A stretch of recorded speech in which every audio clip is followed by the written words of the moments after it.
Friends, welcome back. आज की सबसे ताज़ा खबर ये है कि मौजू ने जो इंडिया आउट किया था वो हो रहा है फेल, और ये डिसाइड हुआ है कि मालदीव्स में रहेगी भारतीय सेना। इंडियन नेवी ने फिर से बताया ये सब। देखें, तो इसका मतलब हमने मना कर दिया है क्या कि हम निकलेंगे नहीं? हमने ये बोला है कि हम जो बंदा इसकी मांग कर रहा है उसी को कंटेन कर देंगे कि वो मांग करना ही बंद कर दे। ओह अच्छा, चलो। मतलब इवेंचुअली इंडिया यही कह रहा है हाँ, कि तुमने उसने तो हट जाना है। 15 मार्च को कुछ नहीं हटा रहे। उससे पहले तू हटेगा। जो एग्जैक्टली जो जहां से रिक्वेस्ट आ रही है वो रिक्वेस्ट खत्म होगी। मैं हूं ना बहुत स्मार्ट, मैं बोलती हूँ मैं बहुत स्मार्ट हूँ। इंडिया आउट की जगह मुइज़ू आउट चलने वाला है मालदीव्स में। मैं तभी कहती हूँ हमारी वीडियोस देखोगे ना, इंटेलिजेंट बनोगे, इंटेलिजेंट। चलो वीडियो शुरू करते हैं। दोस्तों, लंबे समय से भारत और मालदीव के बीच विवाद चल रहा है। हाल ही में हुए लक्षद्वीप वर्सेस मालदीव इशू के पहले से ही मालदीव लगातार कुछ न कुछ ऐसा कर रहा था जो भारत के अगेंस्ट था। यहाँ तक कि मालदीव के राष्ट्रपति मोहम्मद माइजू इंडिया आउट कैंपेन चलाकर ही सत्ता में आए थे। ऐसे में उनसे उम्मीद भी क्या ही की जा सकती थी। राष्ट्रपति बनकर उन्होंने सबसे पहले स्टेप भारतीय सेना को मालदीव से हटाने का लिया। मोहम्मद माइजू की प्लानिंग थी कैसे भी करके मालदीव से इंडियन आर्मी को हटा दिया जाए और चीनी कर्मियों को तैनात किया जाए, लेकिन अब माइजू की प्लानिंग पूरी तरह से फेल हो गई है। दरअसल दोनों देशों के बीच दिल्ली में एक मीटिंग हुई जिसमें एक म्यूचुअल सॉल्यूशन निकाला गया। अब भारत मालदीव में सैन्य बलों को असैन्य बलों से रिप्लेस कर देगा। ये लोग भारत के ही होंगे और इंडियन आर्मी के काम को ही आगे बढ़ाएंगे। इस फैसले से माइजू जो चाहते थे वो भी हो गया और भारत ने मालदीव में अपनी प्रेजेंस को भी बनाए रखा। इसी के बारे में आज की इस वीडियो में हम डिटेल से बात करेंगे। वहीं पर हमारी दूसरी खबर इंडियन नेवी से जुड़ी है। दरअसल इंडियन नेवी ने एक बार फिर से डाकुओं द्वारा अटैक किए गए शिप को रेस्क्यू कर लिया है। इस शिप में 11 ईरानियन और 8 पाकिस्तानी नहीं, ये दूसरा है। इंडियन आर्मी ने सक्सेसफुली रेस्क्यू हो गया। इसी के बारे में आज की इस वीडियो में हम जानेंगे। दोनों खबर काफी इंटरेस्टिंग है, इसीलिए वीडियो को अंत तक जरूर देखिएगा। कितने को बचा रहे हैं इस वीडियो को। दरअसल दोस्तों, मालदीव के राष्ट्रपति मोहम्मद माइजू के मंसूबों से तो हम सब वाकिफ हैं ही। वे जब से मालदीव के राष्ट्रपति बने हैं उन्होंने तब से लेकर आज तक कई ऐसे कदम उठाए हैं जो भारत के अगेंस्ट थे। इसके बावजूद भारत ने मालदीव के लोगों को अपना समझते हुए उनकी हेल्प की। सालों से भारत मालदीव की सुरक्षा में भी बहुत बड़ी भूमिका निभाता आ रहा है। इसी वजह से दोनों देशों के बीच के रिश्ते भी अच्छे रहे हैं, लेकिन माइजू के आते ही इन रिश्तों में दरार आना शुरू हो गई। यहाँ तक कि माइजू ने राष्ट्रपति बनने के 24 घंटे के अंदर भारतीय सैनिकों को वापस लौटने की रिक्वेस्ट की। मालदीव की तमाम कोशिशों के बावजूद वे भारतीय सैनिकों को अपने देश से बाहर नहीं निकाल पाए, क्योंकि ये तो मालदीव भी अच्छी तरह से जानता है कि अगर भारत नहीं चाहेगा तो वह उनकी मर्जी के खिलाफ ऐसा बिल्कुल नहीं कर सकते। लक्षद्वीप वाले इशू को भी हमने देखा कि कैसे अपनी गलती मानकर भारत से संबंधों को सही करने की बजाय माइजू ने चीन का हाथ थाम लिया और चीन के साथ मिलकर भारत को घेरने की कोशिश में लग गया। भारत ने भी मालदीव को तगड़ा झटका दिया और ये बता दिया कि जो भी देश भारत से गद्दारी करेगा उसका क्या अंजाम होगा। अब जो खबर निकलकर सामने आ रही है उसे भारत की जीत कहा जा रहा है। दरअसल फ्राइडे को दिल्ली में मालदीव कोर ग्रुप की सेकंड मीटिंग हुई। इस मीटिंग में भारतीय सैनिकों की वापसी को लेकर डिटेल में चर्चा हुई। इस दौरान एक बड़ा सॉल्यूशन निकाला गया जिसके तहत भारत मालदीव में तैनात अपने सैनिकों को सिविलियन पर्सनल से रिप्लेस कर देगा।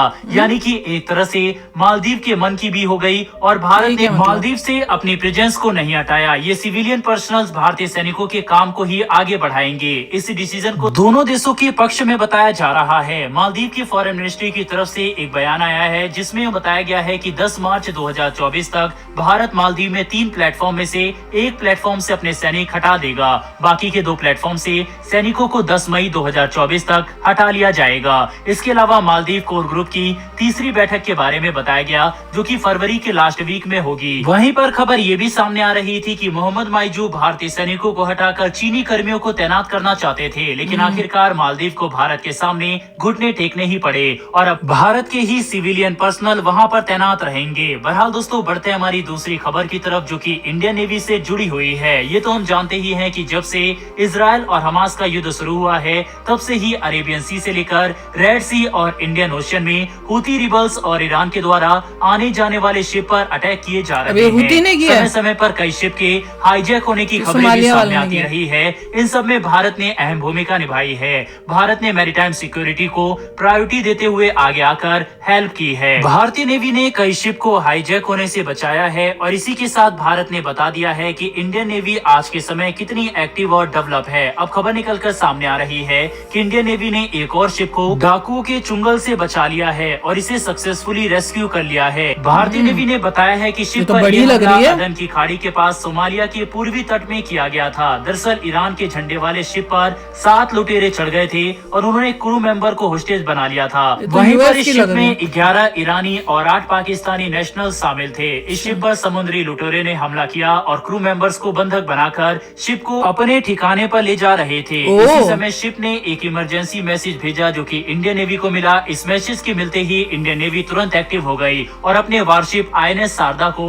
वहां के लिए भेज दिया। इसके कुछ ही घंटों बाद इंडियन वॉरशिप ने ईरानी शिप के नजदीक पहुंचकर उसका रास्ता रोक दिया और शिप FB एमोरिन को चारों तरफ से घेर लिया। इसके बाद लुटेरों को जहाज छोड़कर जाने की वार्निंग दी गई। खुद को चारों तरफ से घिरा देख लुटेरों ने अपनी जान बचाते हुए जहाज को छोड़ दिया। इसी तरह इंडियन नेवी ने ईरान के झंडे लगे इस शिप को क्रू मेंबर्स के साथ रेस्क्यू कर लिया। वहीं दुनिया भर में भारत द्वारा चलाए जा रहे इन ऑपरेशन की तारीफ हो रही है। बहरहाल दोस्तों, इस वीडियो में इतना ही, लेकिन भारतीय नेवी के लिए कमेंट बॉक्स में आप भी जय हिंद लिखना ना भूलिएगा। सबसे पहले तो ये जो सोमालिया के पायरेट्स हैं इनकी ज्यादा ही हिम्मत पड़ रही है। अभी कल एक न्यूज आई जिसमें हमने बचाया, अभी एक और न्यूज आ रही है, तो टू मच होता जा रहा है। पहले कहा था कि अराउंड 12 इंडियन वॉरशिप्स जो हैं वहाँ पे हैं, इंडियन नेवी के वॉरशिप्स।